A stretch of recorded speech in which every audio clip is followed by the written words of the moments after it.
Hey guys, welcome to the Friday Night Footy Best Bets video. I'm going to cover both the AFL and the NRL in one video because I have two plays for the NRL and two plays for the AFL tonight. We'll start with the NRL, the early matchup. The Warriors are back at home against Canberra. Warriors yet to get a win on the board this season.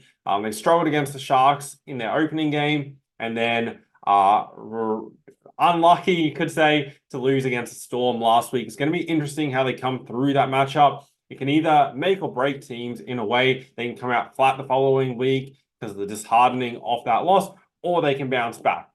I have a feeling they're going to be more so lean to the side of bouncing back because they're at home in a winnable matchup.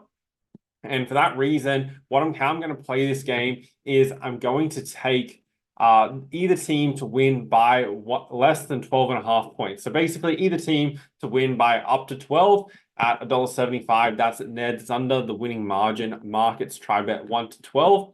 There are a few reasons why I'm going with this bet in this game. Historically, the games between these two sides have been close. Of the last 7 matchups, 6 of them have been decided by the 1 to 12 margin.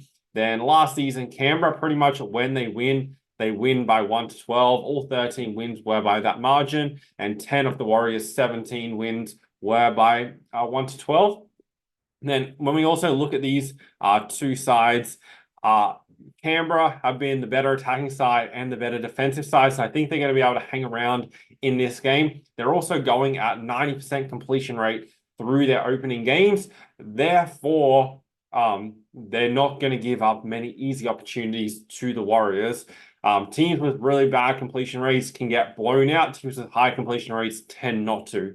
So I think the Raiders are going to be able to keep this game close. Warriors should be able to win, but I don't think there's any value in the $1.40-ish that they're priced out to win the game. Therefore, I'm going with either team or 1 to 12, but leaning towards the Warriors to win.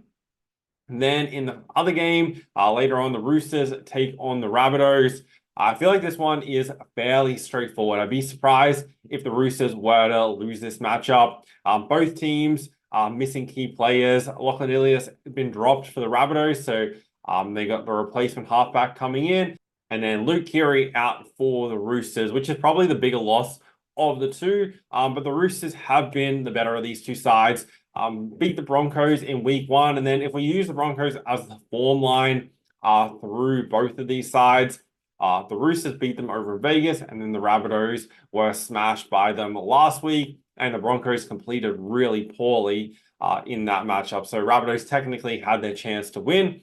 Roosters have a good recent record against the Rabbitohs, so I'm definitely happy to take them to win this matchup. You can get $1.67 at PointsBet. Reason why I'm taking the $1.67 and not the -2.5 or -3.5, which it is at most places on the line, is just because, just in case this is a close game, most places, like -2.5 and -3.5, there's really nothing between them. It's very rare teams win games by 3 points. So therefore, you're effectively looking at the Roosters to win by 4 or more. And I'd rather not pay the 23 cents extra for the -3.5 line, considering we're getting $1.67 for them just to win the game outright. So I'm going with the Roosters. They're the better defensive of the two. And from an attacking perspective, I prefer them in this matchup. So those are the two NRL plays I'm going with. Warriors, Raiders, either team 1 to 12 on the try bet. And then Roosters to beat the Rabbitohs at $1.67. Now, over in the AFL, the matchup tonight, Adelaide at home take on the Geelong Cats. Adelaide were pretty disappointing in the opening round against the Gold Coast Suns. They get back home where they have a good record and start favorite for this game. I think they should be winning, and the home team has performed really, really well in this matchup historically. If we look at the betting trends for this matchup previously, we'll notice that the home team has covered 12 of the past 15 and won 17 of the past 21. So that's good news for the Crows, but don't really love them at the -12.5. But I think I'd lean, if I was tipping in this game on for a tipping competition, I'd be tipping the Crows to win. But the bet I want to go with, I'm going to take the over 171.5. So at TAB, $1.90 over 171.5. 6 of the past 8 between these two sides have gone over the total. Both sides are top 5 attacking sides, averaged over 90 points last season per game. Crows at 95.3, Geelong at 90.8. Both high in goals scored. Both teams are kind of weak in defensive efficiency. So goals per inside 50 for the opposition. Ranked 9th, the Crows, and ranked 13th and 16th for scoring shots per inside 50. So if these sides kick accurately, this game should go over this total fairly comfortably.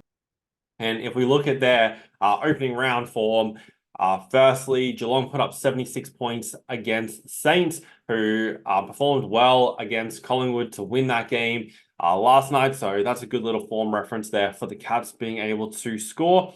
And then also the Crows game, they only scored 54 points against Gold Coast, which I'm kind of happy about because it's keeping this total lower than what it really should be. And obviously that game was affected by weather conditions, which were a little bit unexpected when you looked at the forecast. So definitely happy with over 171.5 points to be scored. And then the other bet I'm going with is a 4-leg same game multi. The players that I'm going to take in this one are Rory Laird, 25 plus disposals. We look at the betting trends for the players. His average from last season and the beginning of this season is 29 disposals, and he's consistently cleared this 25 plus mark, going at 74% across all games. So all the ones in the dark green, he's had 25 or more disposals. Next leg, I'm going with Matt Crouch. He had 33 in the opening round, and he's had 26 or more, or effectively 25 more, but it has been 26 or more in the past 6 matchups. Then the third leg with Jordan Dawson, 20 or more disposals. So Dawson, 20 plus of all the games over the past season and the first round. He only missed it in 2 occasions, had 18 and 19, but is averaging 27 disposals per game across that time. And then the final leg, we're going with Mitch Duncan, 20 plus. He averages 22.5 and fairly similar boat, but in recent history has consistently been clearing that number and does average just over 22 disposals in his career against Adelaide across 15 games from memory. So that 4-leg multi pays $2.30. If 1 leg loses, then you get your bet back as a bonus bet up to $50 with that same game multi cover with Neds. I'll be posting plenty of bets for the AFL and NRL right throughout the season. Not just win, loss, total points, but also player props for the AFL and NRL. So make sure you're subscribed. We'll go through preview matchups, identify which are the right bets to be making using statistics and data. You probably noticed with these videos, if you watched any of the other ones as well, a lot of the decisions I make and the bets that I'm putting on are based on historical data and how that transitions into the matchup and the situation for the upcoming game. It's not just based on my gut feeling or teams I like, players I like or don't like. It's based on using information to make those decisions. So that's something that interests you, and you can see that being strategic with the bets that you put on allows you to make money, then definitely follow along. And that's what I've been able to do for the past 12 years now. It's going on to. Also, coming up tomorrow, there is in the horse racing, 6 Group 1 races. So that's the highest tier of racing in Australia. There's 6 of those across Sydney and Melbourne tomorrow. And it's a pretty heavy betting day. I have a thing called the Racing Show, which is where I post all my horse racing bets. And for me personally, horse racing has been even more profitable over the last 10 years than even sports betting because there's way more mistakes in the markets on horse racing. Like, for example, when you're looking at sports here, we're identifying players and teams where, for example, the Roosters game that we spoke about earlier, the Roosters are $1.67. I have the Roosters priced at around the $1.50 mark for this game, so I'm happy to take them at $1.67. However, when it comes to horse racing, there's so many horses you can find that are priced at $3 where they're more so a $2, $2.20 chance, or they're at $2.20 and they're more so a $1.50, $1.60 chance. And so you're like basically getting double the payout because there's so many mistakes in the market. You just can't go in and try and bet in every race. What I do is I go through and pick and choose which races I want to bet into. And over the past 2 years, or just over 2 years now, of sharing all my bets with members who are part of the racing show, we've made 1,300 units profit. So if you're a $50 bettor, that's 65 grand tax-free profit over the past 2 and a bit years. And all you have to do is bet Wednesday and Saturday, and I send out the bets the day before, and then you log in, place those bets, and then let the races unfold. It's not something where you're having to sit in front of the TV or in front of the computer for 8 hours every Saturday trying to put the bets on. You've already put your bets in for Saturday on a Friday, and everything's all locked in. Because that's one of the things that I do to be able to get the best prices for certain horses. And also it takes the emotion out. So many people lose money betting because they get so emotional and caught up in the moment because that race just before lost. Now I got to quickly bet into this next race. Find a winner, I got to get my $50 back because I just lost 50 on.